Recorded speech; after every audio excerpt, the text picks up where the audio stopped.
Okay. So dia tengok secara individu, definisi personality. Okay. Sebelum ni kita bercakap tentang personality. Perbezaan personality antara perorangan, bulan dan juga dia punya gradation dia.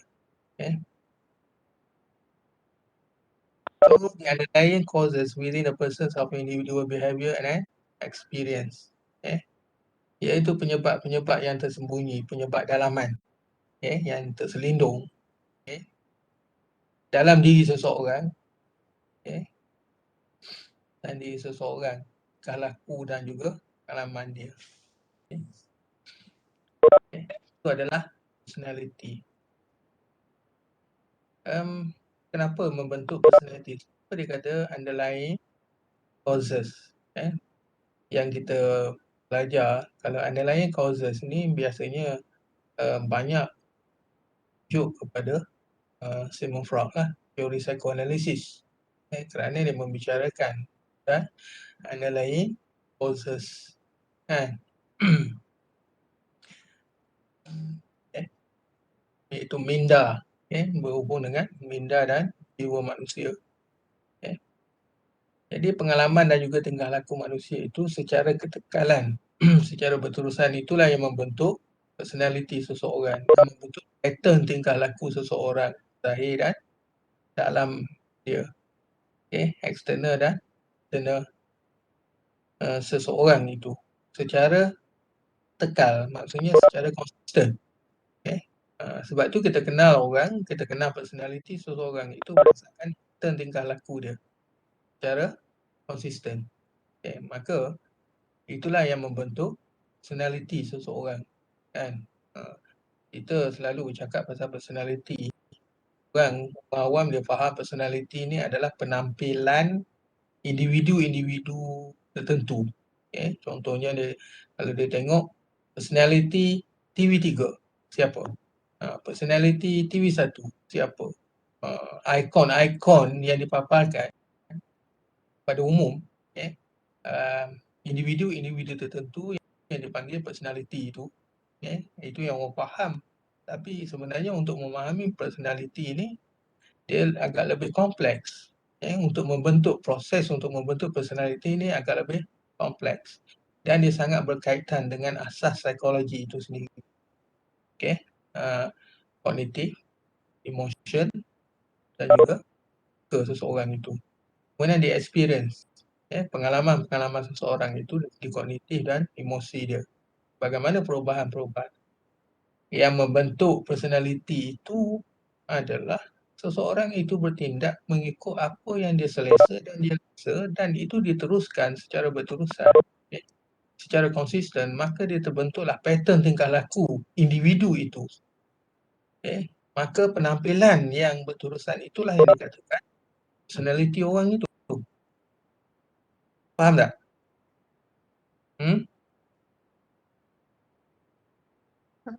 Faham Ustaz. Sebab itulah kena belajar psikologi ni secara berurutan. Mula-mula kena belajar pengantar psikologi. Ini dulu saya letak pengantar psikologi lah subjek ni. Subjek urutan dia pengantar psikologi. Tapi kalau ambil ijazah psikologi, dia tak ada pengantar psikologi. Dia direct kepada pecahan-pecahan topik ini. Yang pertama sekali kena belajar psikologi fisiologi. Itu satu subjek. Kemudian kena belajar psikologi perkembangan. Subjek. Perkembangan dia ada dua. Perkembangan kanak-kanak dan remaja, satu subjek, dan perkembangan dewasa dan orang tua, satu subjek. Perkembangan saja dua subjek. Kemudian barulah pergi kepada personality, satu subjek. Pergi kepada psikologi sosial, satu subjek. Kemudian pergi, sebelum personality dia pergi lagi pada satu subjek yang dia panggil motivasi dan emosi. Kemudian subjek kognitif. Kognitif itu satu subjek yang awak belajar dalam pengantar psikologi itu. Yang chapter-chapter tu sebenarnya kalau ijazah psikologi itu adalah satu subjek. Jadi dia bahas dengan panjang lah. Walau bagaimanapun, bagi kita semua ni, tidak ada alasan untuk tidak boleh memahami personality ni sebab kita dah belajar walaupun by chapter, tapi sekiranya orang itu memberi tumpuan dan dia banyak membaca, cuba untuk memahami, hubung kait sebab musabab, melalui teori-teori yang dipelajari itu, teori psikoanalisis, teori behaviorisme, teori kognitif, teori apa? Teori client center, kan, dan sebagainya, maka dia boleh faham proses pembentukan personality itu agak kompleks tetapi masih boleh dipahami. Kerana kita boleh faham bagaimana pembentukan persepsi awal pada diri seseorang tentang diri dia dan juga dunia luar ini sudah tentu berdasarkan ataupun bersandarkan kepada beberapa perkara yang boleh membentuk persepsi itu, antaranya iaitu kalau kita belajar peringkat asas, kita faham apa itu kederiaan dan apa itu rangsangan. Jadi tindak balas kederiaan terhadap rangsangan itulah yang membentuk satu kefahaman, di mana kefahaman itu diterjemahkan dalam bentuk reaksi ataupun tingkah laku ataupun tindak balas. Tindak balas. Tindak balas itulah yang dikatakan tingkah laku. So, tingkah laku yang ditonjolkan itu berdasarkan reaksi ataupun proses simulasi antara kederiaan, sensori kita, deria kita, dengan rangsangan dan apa yang difahami oleh kognitif kita, iaitu pemikiran kita.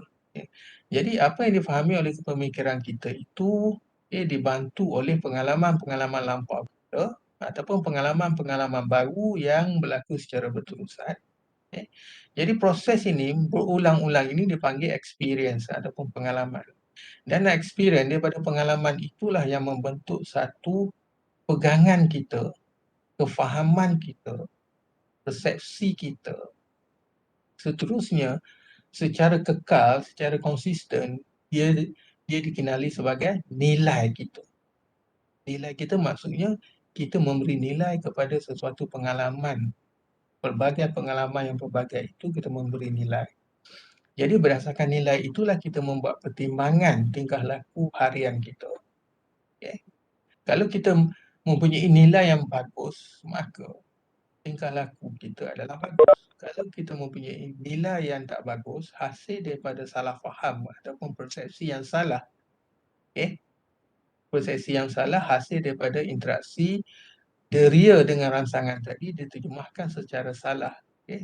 Kesalahan ini mungkin disebabkan oleh skematik dalam kepala kita ataupun skema-skema pengetahuan yang telah ada dalam kepala kita itu adalah terbentuk daripada persepsi yang salah, ataupun maklumat yang salah. Maka lama-kelamaan dia menjadi pegangan nilai yang salah. Sebab itulah setiap orang, kita boleh lihat setiap orang itu mempunyai pandangan yang berbeza tentang satu-satu perkara yang sama. Kenapa perbezaan pandangan itu boleh berlaku? Kalau secara kasarnya dia refer kepada pengalaman yang berbeza. Sedangkan pengalaman itu adalah satu kesimpulan proses yang telah berlaku secara kompleks. Jadi kita pergi kepada detail, perincian pada kecil-kecil lagi itu proses tu, dia agak kompleks, agak kompleks dan masih lagi boleh dipahami kalau kita menghayati apa yang kita belajar daripada konsep-konsep asas, konsep-konsep awal psikologi. Sebab itu ilmu-ilmu psikologi yang advance ini dia tidak terpisah dengan konsep-konsep asas psikologi yang telah dipelajari. Sebab itulah kena faham betul-betul konsep-konsep asas yang dipelajari tu. Faham ke dok? Faham. Faham. Okay.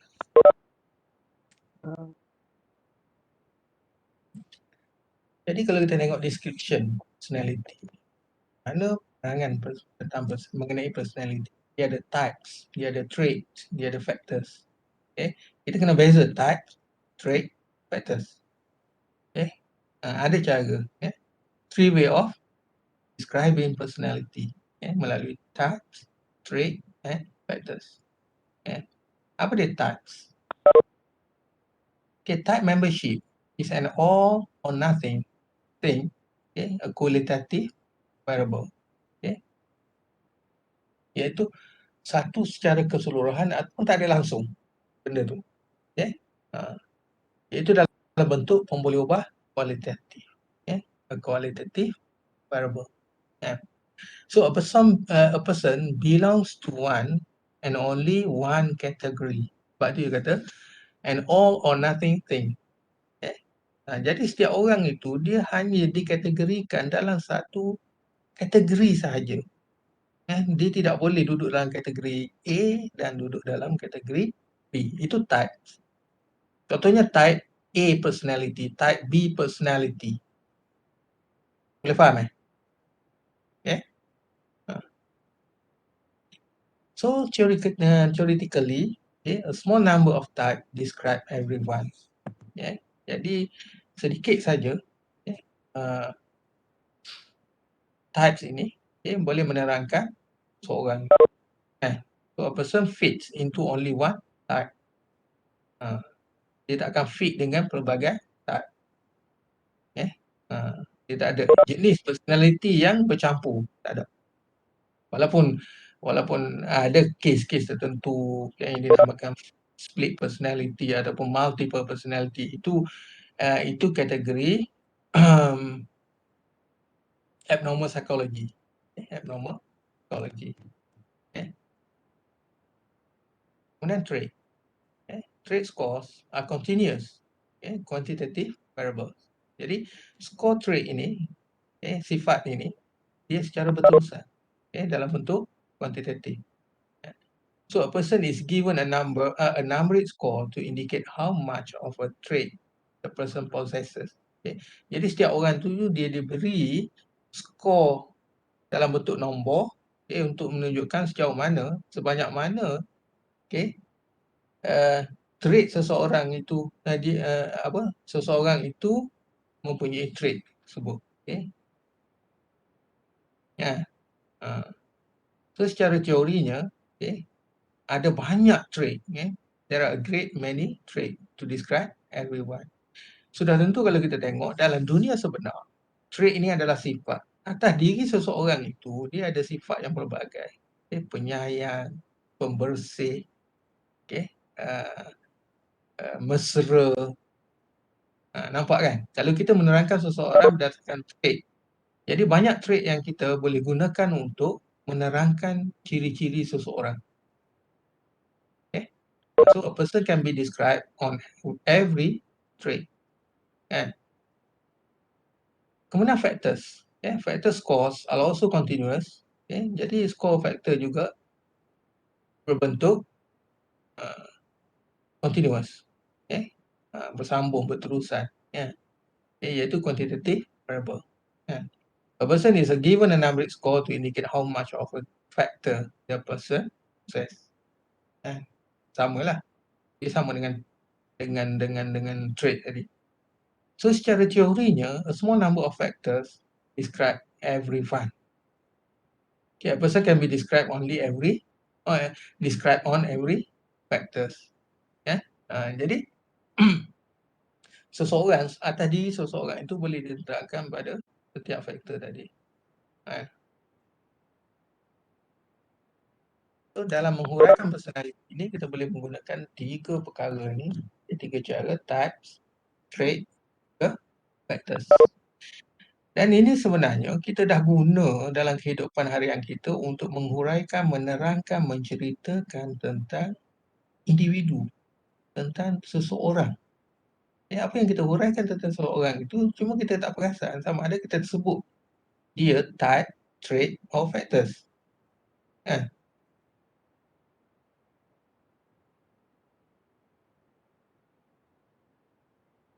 So jangan lupa isi kehadiran yang saya letak dalam chat Webex tu. Saya bagi link dalam chat Webex tu. Nampak tak? Ada tak? Ada Ustaz. Ada. Link Google Form tu saya letak situ. Semua orang isilah, nanti lupa kan. And then descriptions of personality, comparing people or studying individual. Kita nak banding ataupun nak kaji seseorang. Dia ada dua kaedah, nomotetik dan juga ideografi.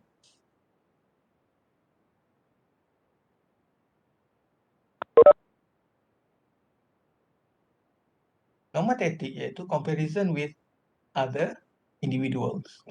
Research based on group of people. Jadi kita bandingkan dengan orang lain. Dengan orang lain. Ini adalah kajian berasaskan kumpulan manusia lah. Itu nomotetik dia panggil. So comparing various people scores on a test. Jadi kita nak bandingkan, cuba kita nak bandingkan skor-skor yang pelbagai ni, skor yang terdiri daripada pelbagai orang ni pada satu ujian. Contohnya kita test 30 orang IQ test. Test IQ pada 30 orang. So itulah kita comparing various score on a test. So taking a personality test and seeing if you score higher or lower than most people. Jadi kita ambil ujian personality dan tengok sama ada skor kita itu lebih tinggi ataupun lebih rendah daripada kebanyakan orang lain. Kan? Kemudian kaedah kedua iaitu ideografi. Focuses on one individu. Ideografi ini lebih kepada macam case study lah. Kita kaji secara mendalam seseorang itu. Ciri-ciri dia, apa semua yang berkaitan dengan seseorang itu yang tertarik untuk dikaji. Sebab dia fokus hanya pada orang individu. An intensive case study of a single individual, kaji secara bersungguh-sungguh, secara intensif, seorang itu sama ada dari segi pemerhatian, dari segi analisis jurnal, maksudnya analisis penulisan seorang itu dan sebagainya, interview kan. And then satu lagi, a clinical report about an unusual psychiatric patient, laporan klinikal mengenai pesakit-pesakit psikiatrik yang luar biasa lah kan. Itu juga case study, individual case study ataupun single case study. Faham setakat ni? Boleh Ustaz. Boleh. Boleh. Dan personality dynamics, adaptation and adjustment. Kalau kita tengok, how do people adapt to life demands? Bagaimana manusia itu mengadaptasi terhadap tuntutan kehidupan. So kita boleh tengok dalam 2 tahun ini, COVID-19, COVID-19 melanda ataupun menjangkiti seluruh umat manusia di seluruh dunia. So, jadi berlakulah adaptasi baru dan juga penyesuaian baru. Sebab tu yang disebut norma baru, kehidupan baru dan sebagainya. Norma baru dalam pendidikan, norma baru dalam kemasyarakatan, norma baru dalam pekerjaan, norma baru dalam politik, norma baru dalam ekonomi dan sebagainya. Itu kata adaptasi and adjustment. So, bagaimana itu semua adalah tuntutan kehidupan. So, kita nampak berbeza sekarang kan. Kalau dulu cara bekerja macam mana? Mungkin ada adaptasi baru. Adaptasi baru menggunakan peralatan tertentu, mengurangkan pekerja-pekerja secara bersemuka, kan? Dan buat penyesuaian. Anak-anak tak boleh pergi sekolah, bersekolah di rumah secara online, belajar di rumah secara online. Itu perlu adjustment. Adaptasi dan buat adjustment. Adaptasi nak membiasakan, nak menyesuaikan diri dia. Adjustment buat penyesuaian itu maksudnya dari segi apa? Kalau tak ada laptop, kena ada laptop. Kalau tak ada line wifi, kena ada line wifi. Tu. Dari segi masa dan sebagainya. Kemudian cognitive processes. How does a mentally health person act? Proses kognitif. Bagaimana seseorang yang sihat mental itu bertingkah laku. Macam tadilah. Ini adalah proses dia. Mana dia berlaku. Kenapa dia berlaku macam tu? Kenapa dia bertindak macam tu, bertingkah laku macam tu dan sebagainya. Back to the basic psychology. And then culture. What behavior or thought are unhealthy? Dalam budaya, kalau kita bercakap pasal budaya, ada budaya yang kita boleh describe budaya itu agak kasar, agak barbaric, orthodox, tidak bersistematik dan sebagainya. Kita mungkin boleh bercakap macam tu berdasarkan pengalaman kita, apa yang kita lihat, apa yang kita dengar dan sebagainya. So what behavior or thought are unhealthy? So bentuk tingkah laku dan pemikiran macam mana yang dikatakan tak sihat? Yang tak sihat maksudnya yang bertentangan dengan norma-norma masyarakat, yang bertentangan dengan peraturan agama dan sebagainya. So unhealthy thoughts and behavior.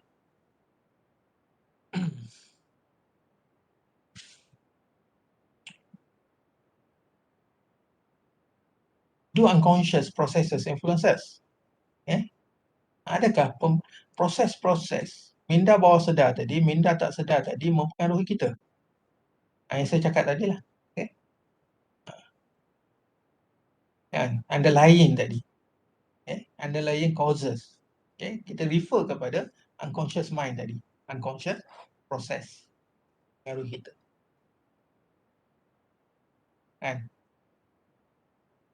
Boleh nampak dah sini?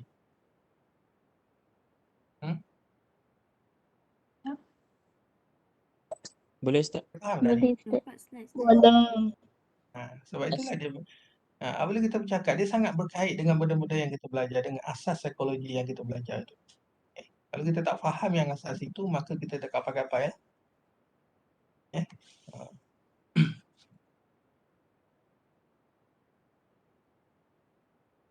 So biological influences macam mana?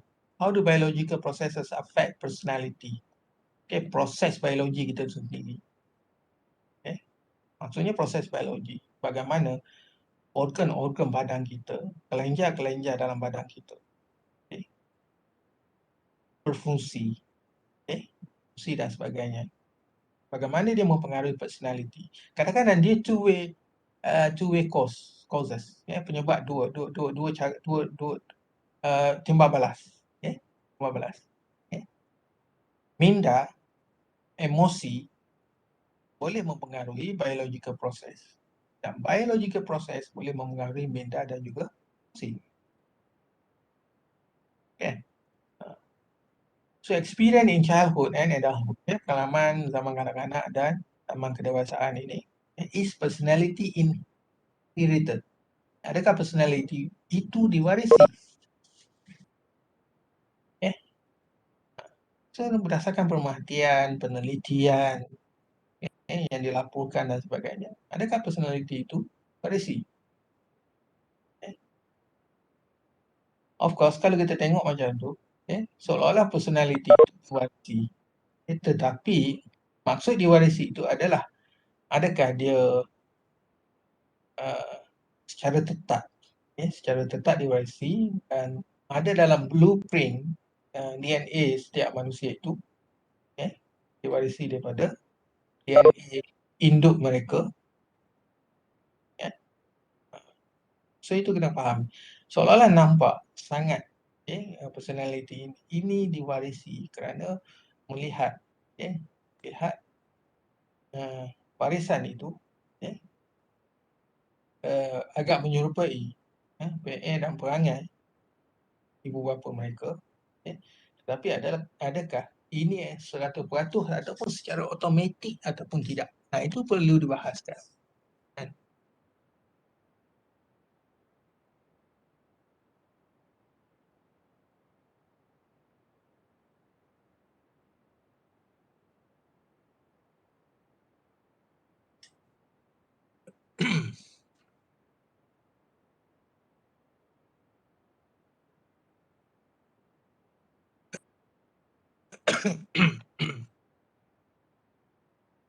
Biological influences.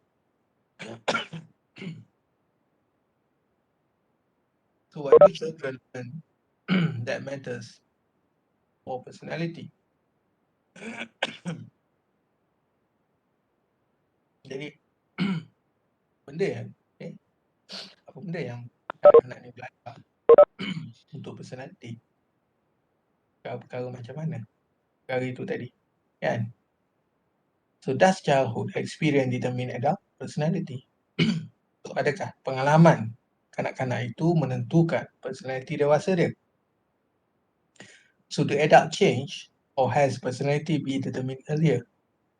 Okay, adakah orang dewasa itu berubah? Adakah personality itu ditentukan lebih awal lagi? Kan? Ini persoalan-persoalan yang perlu dijawab apabila kita bercakap pasal personality. Sedangkan kita tahu personality itu adalah sifat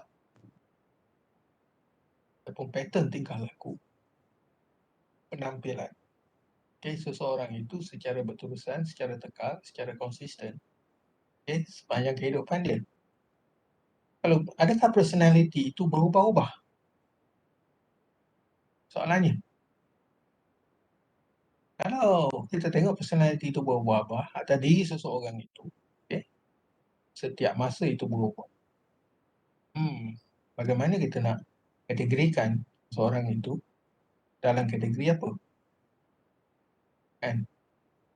Jadi orang yang normal, personality dia adalah tekal. Sebab saya kata tadi, personality yang berubah-ubah, yang trait yang berubah-ubah, tingkah laku yang berubah-ubah itu ada sebabnya. Ada sebabnya. Okay. Jadi personality ini selalunya dia tekal, selalunya dia mungkin ada yang berubah setelah mengalami satu peristiwa besar dalam kehidupan dia. Dia boleh merubah personality. Contohnya orang yang mengalami kecederaan pada otak.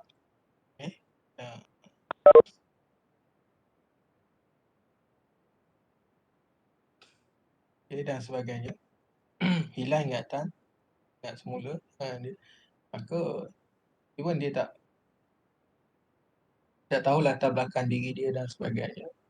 Maka terbentuklah pengalaman baru pada diri dia pada masa itu, pada ketika itu dan di mana dia berada, dalam masyarakat mana yang dia berada, maka dia boleh dipengaruhi oleh persekitaran dia dalam membentuk personality baru. Boleh? Okay. Boleh.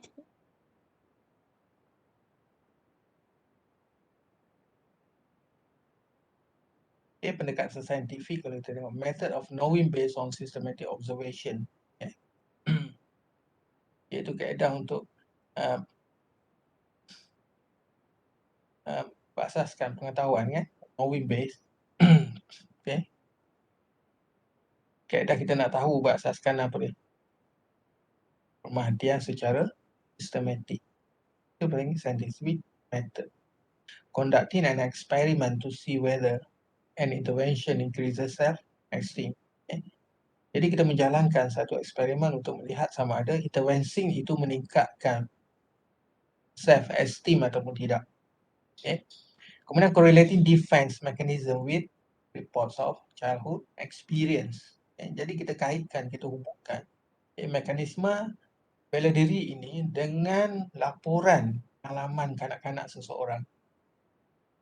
Kalau dia kerap menggunakan defense mechanism, mekanisme bela diri ini dalam bentuk apa selalu dia gunakan dan kekerapan dia gunakan defense mechanism ini, okey. So ada kaitan bagaimana? Adakah dia berkaitan dengan laporan pengalaman awal kanak-kanak dia? Kalau orang zaman kanak-kanak dia macam ni, dia punya self defense mechanism dia macam mana? Ada kaitan tak? Okay. Boleh? Boleh. Boleh. Boleh. And then scientific approach lagi, determinism. Kalau kita tengok, the assumption that phenomena have causes that can be discovered by empirical research. Okay. Satu andaian yang mana fenomena yang mempunyai penyebab-penyebab tertentu boleh didapati, boleh dijumpai melalui kajian-kajian secara empirikal. Maksud kajian empirikal iaitu kajian-kajian yang boleh dibuktikan, yang boleh dihuraikan oleh panca indera, yang boleh dicerat oleh panca indera. Contoh, kajian-kajian yang melibatkan pemerhatian, kajian yang melibatkan semua yang boleh dicerat oleh panca indera adalah dikatakan kajian empirikal. Bukan kajian secara konseptual. Kita duduk, kita fikir semata-mata, dan membuat andaian dan sebagainya. Itu bukan empirical study. Empirical study adalah kajian-kajian yang boleh dibuktikan secara objektif. Boleh faham? Contoh, kalau kita tengok neurotransmitters, causes of experience. Bagaimana neurotransmitter menyebabkan pengalaman? Dah kita, ini balik kepada basic pula. Psikologi, fisiologi. Bab neurotransmitter, anatomi, fisiologi. Kita dah belajar apa dia neurotransmitter. Neurotransmitter. Bagaimana neurotransmitter itu menyebabkan pengalaman berlaku? Sebab apa? Rangsangan yang kita terima daripada mana-mana kederiaan kita, 5 kederiaan kita, sama ada sentuh, rasa, bau, dengar, lihat. Mana-mana itu, apabila ada kontak dengan rangsangan, maklumat yang dihantar melalui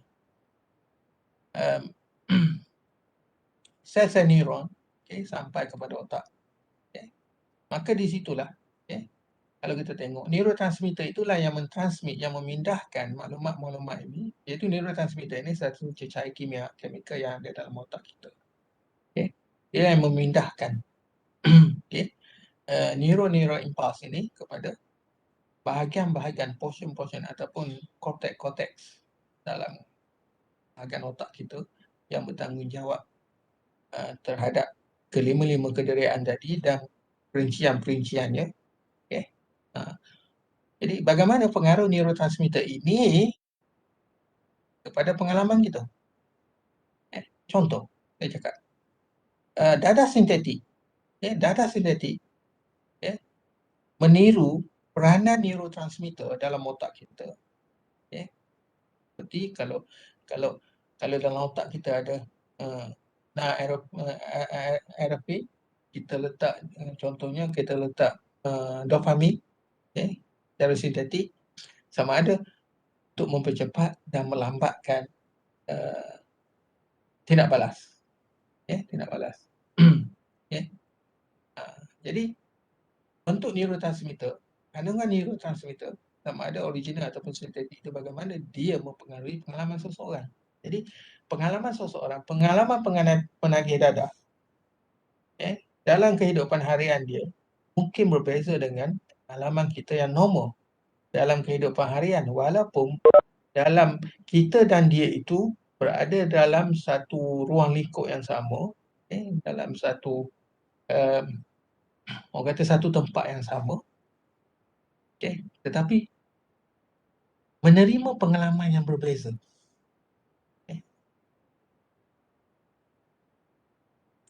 Kemudian thought that influence moods and choices. Jadi pemikiran-pemikiran kita ni yang mempengaruhi mood dan juga pilihan-pilihan.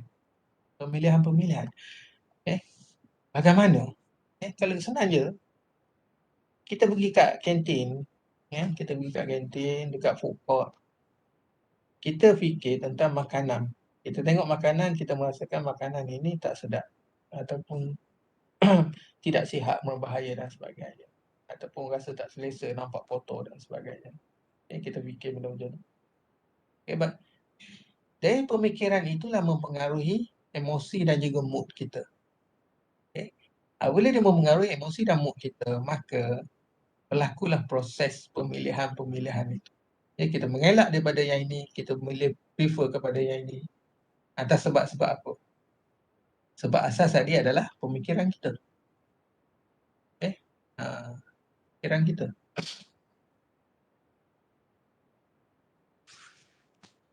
So determinism as in a chemical imbalance. It's my parents' fault. Violence in the media.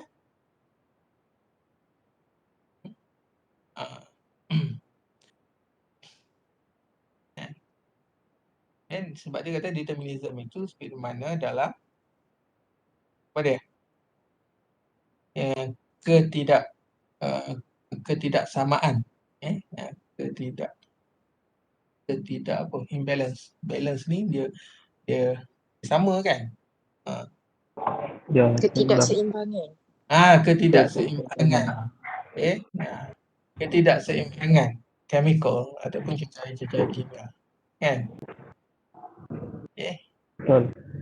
Tu salah ibu bapa. Ataupun keganasan dalam media yang menyebabkan itu. Ini persoalan-persoalan. Kerana apa? Kerana ada orang yang lahir semenjak bayi lagi, chemical imbalance dalam otak dia itu memang dah berlaku. Chemical imbalance ini. Ini mungkin disebabkan oleh banyak, dia panggil patogen. Serotonin, patogen. Iaitu faktor-faktor ataupun perkara-perkara yang mempengaruhi pembesaran, pertumbuhan dan kesihatan otak bayi semasa ibu mengandung. Contohnya, ibu itu merokok, mengambil dadah, ibu mengambil alkohol, ibu terdedah kepada ubat-ubat yang berbahaya ataupun yang berisiko kepada bayi dalam kandungan. Ibu-ibu yang terdedah kepada radiasi, sinar-sinar X dan sebagainya, gamma, beta dan sebagainya. Ibu-ibu yang apa lagi itulah. Boleh faham tak? Sebab dia kata it's my parents' fault. So banyak perkara untuk kita diagnose, untuk kita tracking benda ni, di mana benda ini berpunca. Adakah satu faktor saja ataupun mungkin disebabkan oleh pelbagai faktor dalam situasi-situasi tertentu, kondisi-kondisi tertentu, berlakunya chemical imbalance ini, determinism ni.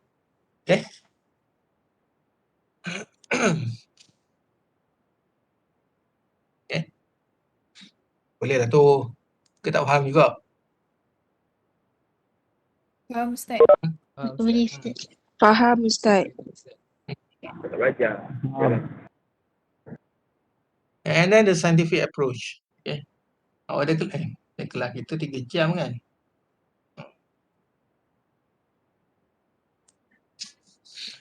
So teori.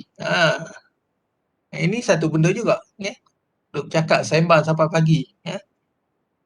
Teori tu teori ni. Aku ada satu teori. Teori aku mengatakan macam ni. Aku rasa teori dia macam ni. Itulah sembang-sembang kita semua. Sama ada di bilik asrama, di hostel, di kedai-kedai, dan sebagainya. Mengumpat pun ada teori. Dalam menghuraikan proses-proses membawang itu menggunakan teori-teori tertentu. So kita faham tak apa itu teori?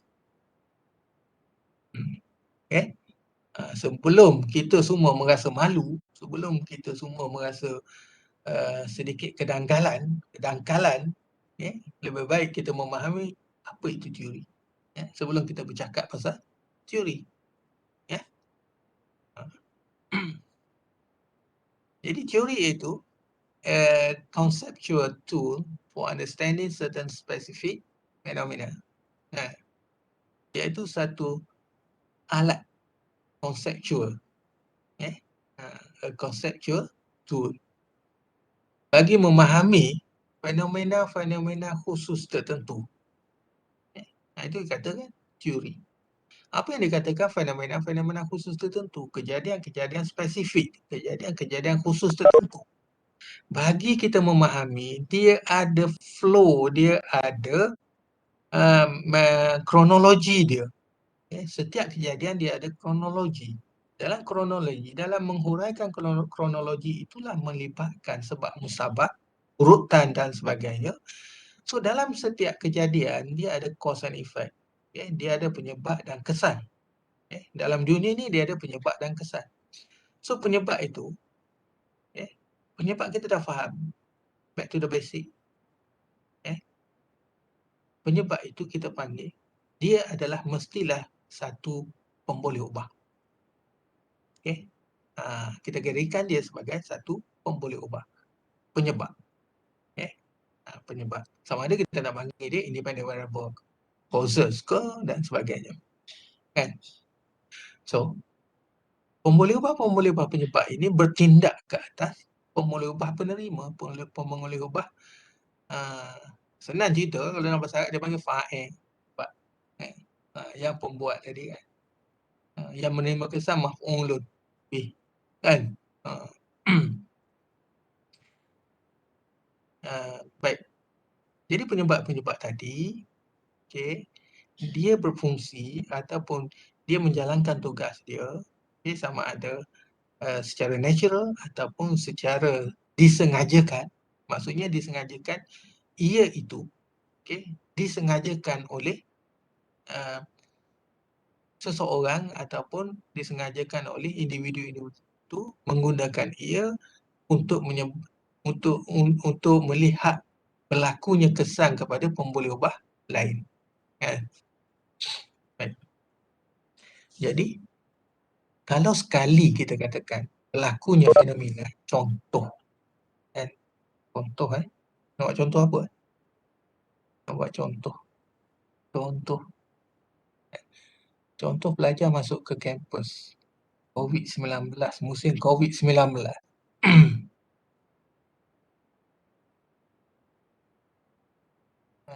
Okey.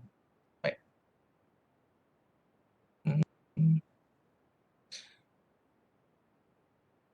Pelajar yang datang daripada luar Terengganu apabila masuk kampus, dia didapati positif ataupun dia didapati positif. Kan?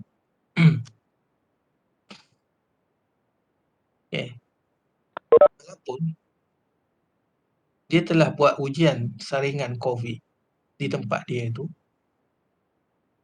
dia negatif.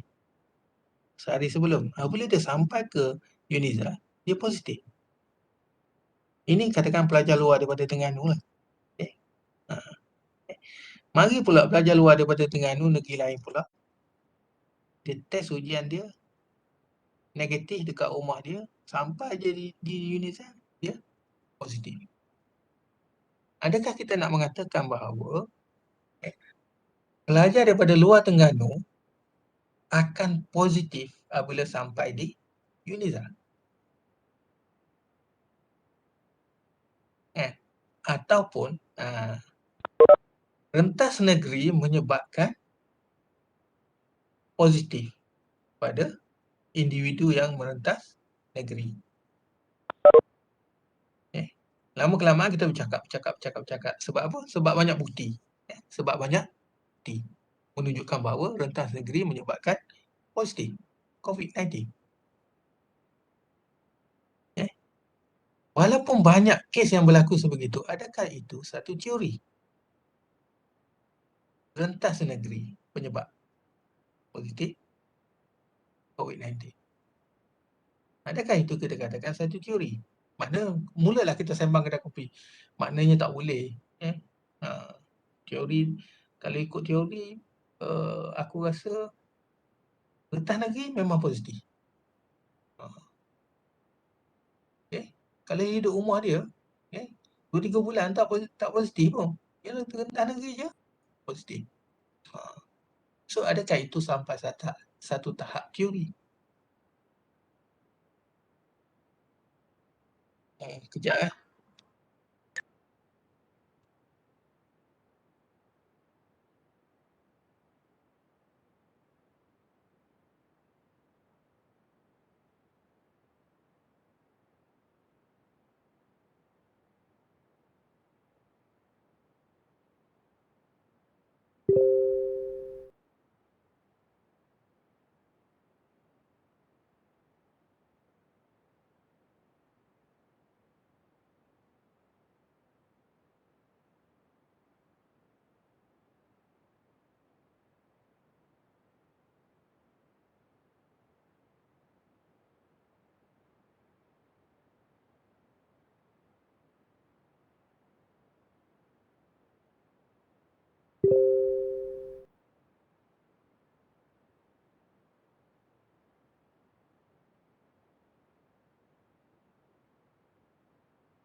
Okey, sorry, minta maaf.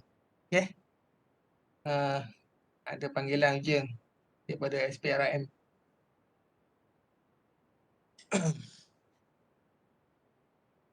Dengar tak ni? Dengar. Ustaz. Okey. Mana saya cakap banyak tadi kat mana dah? Saya cerita apa Kita merentah negeri kena COVID kan? Okey. Betul Ustaz.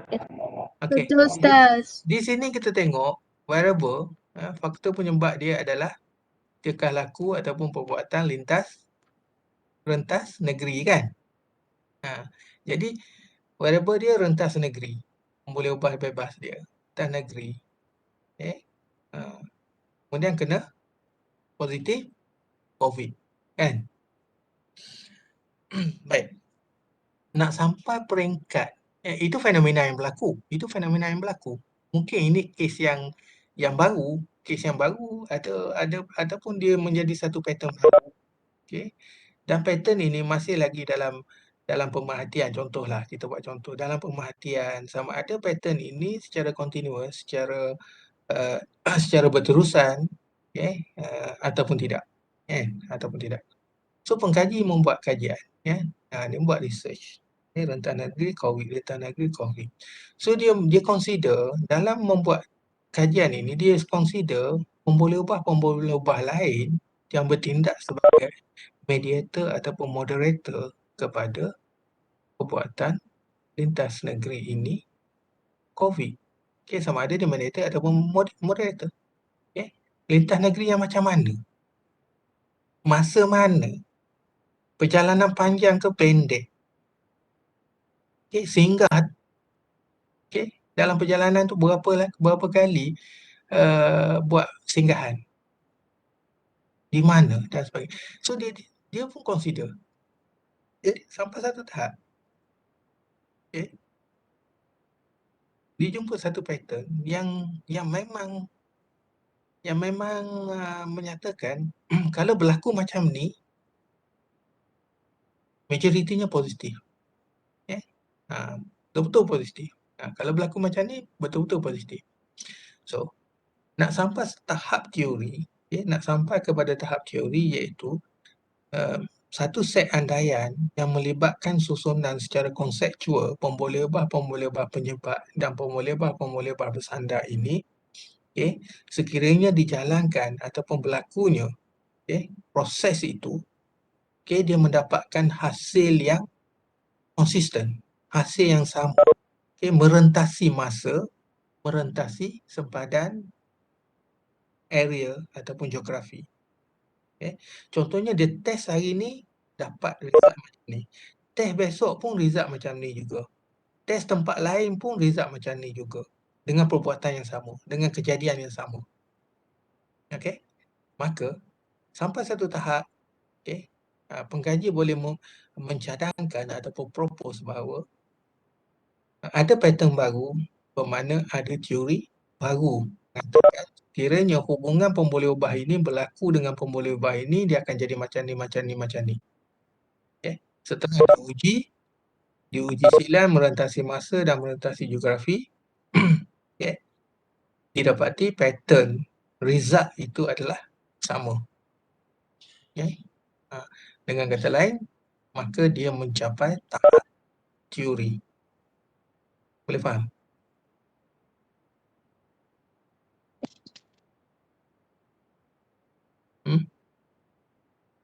Sudah. Boleh Ustaz. Boleh, Ustaz. Maknanya bukan satu benda yang mudah untuk kita claim itu adalah teori, ini adalah teori. Sebenarnya itu adalah rasa engkau. Itu engkau rasa, bukannya teori. Contohlah. Kan? Itu saya buat contoh yang bodoh-bodoh lah. Kalau saya buat contoh yang kompleks, mungkin susah sikit nak faham. Tapi flow dia macam tu lah. Dia ada syarat-syarat dia untuk sampai tahap teori. Okey. Dia ada teori, dia ada tesis, dia ada hipotesis, dia ada tesis, dia ada teori, dia ada anti-teori dan sebagainya. Okay.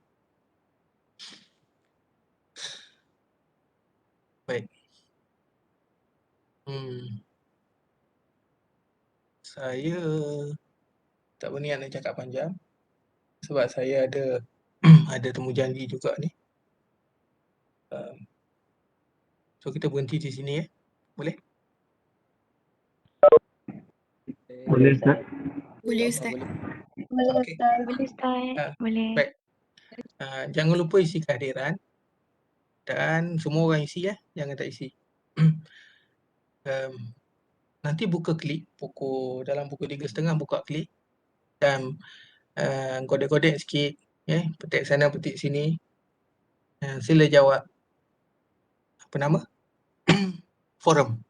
Okey. Semua orang masuk klik nanti bukan sekarang, 3.30. 3.30 sempat tak?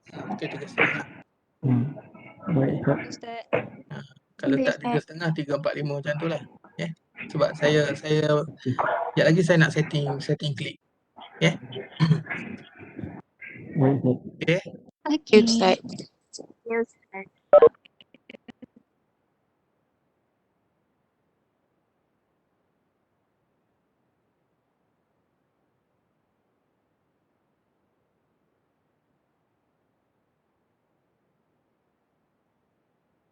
Okey, semua orang sebelum kita keluar on video.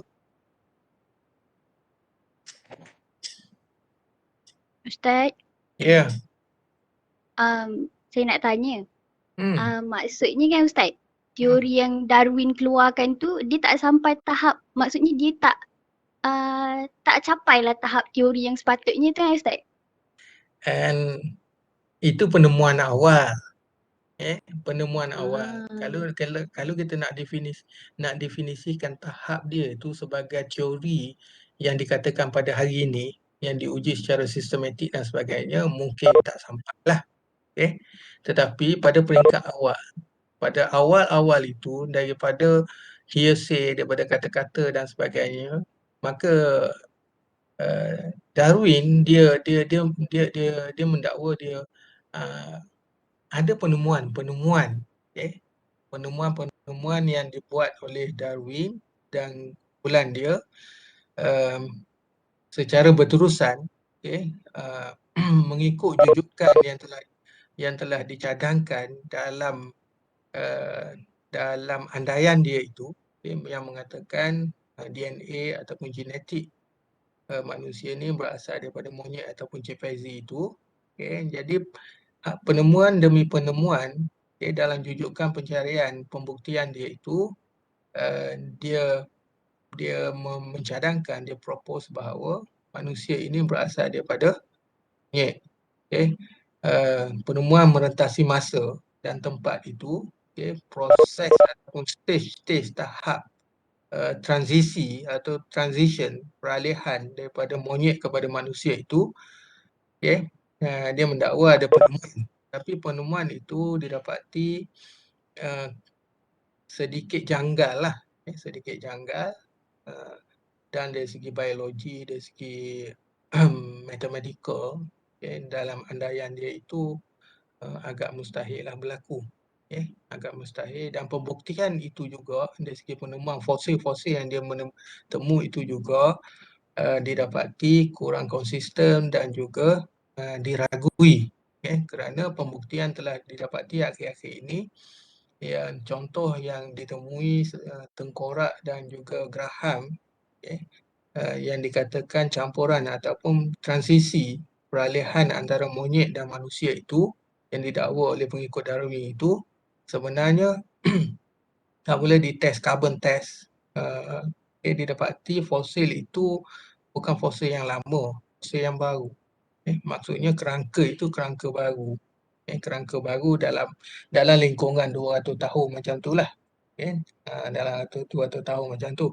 Kalau 200 tahun, 300 tahun, mesti zaman dokumentasi ini telah berlaku. Zaman ketamadunan manusia telah berlaku.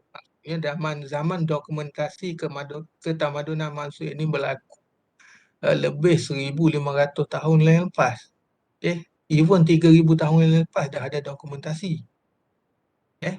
Mana mungkin 250 tahun lepas tidak ada orang yang mendokumentasikan benda itu. Okey. Dan kita tak terima pun mana-mana tempat, kita tak jumpa pun mana-mana tempat generasi-generasi tua yang ada sekarang, mungkin umur 100 tahun semalam, dia daripada percakapan tok nenek dia memang ada monyet-monyet yang menjadi manusia ataupun monyet-monyet yang separuh manusia, separuh monyet dalam transisi peralihan. Okey. Itu satu benda yang tidak boleh diterima. Yang keduanya, adakah monyet terpilih saja yang jadi manusia? Kenapa? Still lagi ada monyet zaman sekarang, ada chimpanzee zaman sekarang, ada orangutan zaman sekarang. Kenapa mereka ini dalam genetik yang sama tidak berubah, tidak mengalami evolusi? Okey. Itu perlu dijawab. Secara fakta, secara saintifik. Okey. Ataupun monyet-monyet yang jadi manusia itu secara mutasi. Ataupun dia bermutasi, bagaimana dia bermutasi menjadi manusia? Biasanya genetik ataupun kod genetik ataupun DNA, RNA dan sebagainya, kromosom ini apabila bermutasi, maksud bermutasi biasanya terdedah kepada ancaman yang boleh merosakkan biologi kita. Sinar X, substance seperti dadah dan sebagainya itu boleh memutasikan kita. Mutasi yang berlaku pada manusia dan haiwan ini sebenarnya kebanyakannya adalah mutasi ke arah keburukan, kerosakan, kerencatan yang berlaku. Orang yang termutasi ini, contohnya di Chernobyl, Perancis, dan juga Hiroshima dan Nagasaki, apabila bermutasi disebabkan oleh radiasi atom, bayi-bayi yang lahir adalah cacat, ramatan dan tidak boleh survive, terus meninggal. Tak ada yang kena radioaktif jadi kuat macam X-Men. Itu X-Men itu cerita Mutant X, mutasi lah, Mutant X, mutasi X. Kalau awak tengok cerita mutasi X, itu mutasi dalam bentuk kemungkinan andaian itu boleh berlaku untuk zaman teknologi. Maksud mutant itu, mutant yang dibuat secara terancang dengan mengenakan elemen-elemen bahagian-bahagian tertentu dalam kod-kod DNA manusia untuk memilih jin-jin yang kuat sahaja untuk kekal, dan membuang elemen-elemen jin-jin yang diandaikan tidak kuat dan diandaikan membawa penyakit dan sebagainya. Itu adalah mutant terancang. Bolehlah kita katakan mutant X itu berlaku macam tu, tapi masih lagi tidak masuk akal lah. Setakat ni bermutasi itu ke arah kemusnahan, bukan ke arah daripada monyet yang kurang cerdik, daripada monyet yang keterbatasan itu menjadi manusia yang superficial dan sebagainya. Itu satu benda yang tak boleh nak terima dari segi saintifik. Boleh faham? Okey, faham Ustaz. Terima kasih Ustaz. So awak kena banyak membaca dalam masalah-masalah ni, sebab kadang-kadang kita keliru, kita keliru dan kita perlu tahu pasal sains, kita perlu tahu pasal kaedah saintifik, kita kena faham sikit benda secara biologi, secara fizik, hukum-hukum fizik dan sebagainya. So kita kena faham lah. Walaupun kita bukan orang aliran sains tulen dan sebagainya, tapi kena banyak membaca. Saya tak cerita lagi pasal sangkalan ataupun sangkalan saintis-saintis moden terhadap teori Darwin itu. Dari segi secara matematik, secara biologi, dia orang buktikan bahawa memang tidak boleh berlaku lah. Sebelum kita keluar, saya nak on video. Kita kena snap gambar.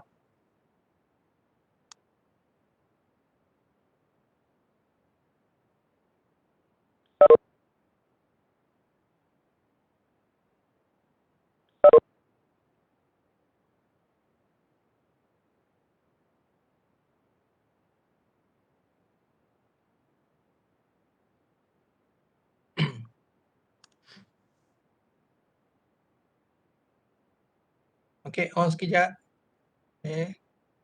Lama tak tengok muka ni. Muka-muka awak ni saya pernah berjumpa bersemuka ke tak ni? Tak pernah je Ustaz. Ini Tak pernah kan? Oh, siam betul. Ini.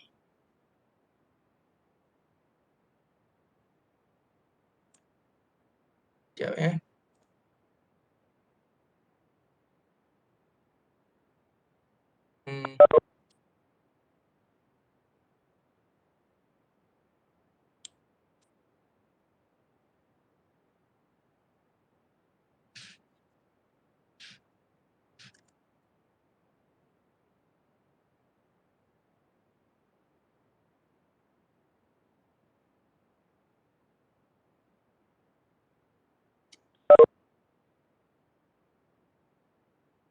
Sekejap saya kena cari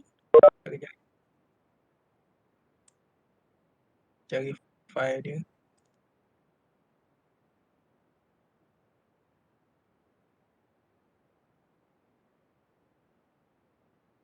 Resource directory. Okey, lagi.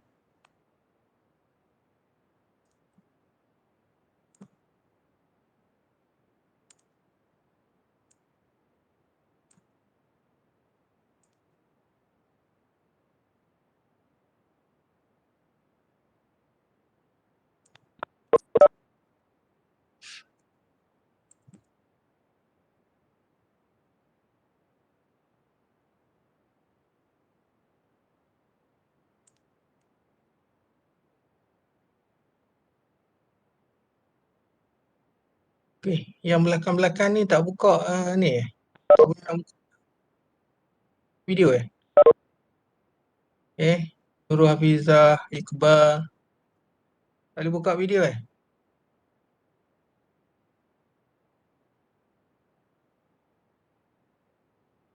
buka je.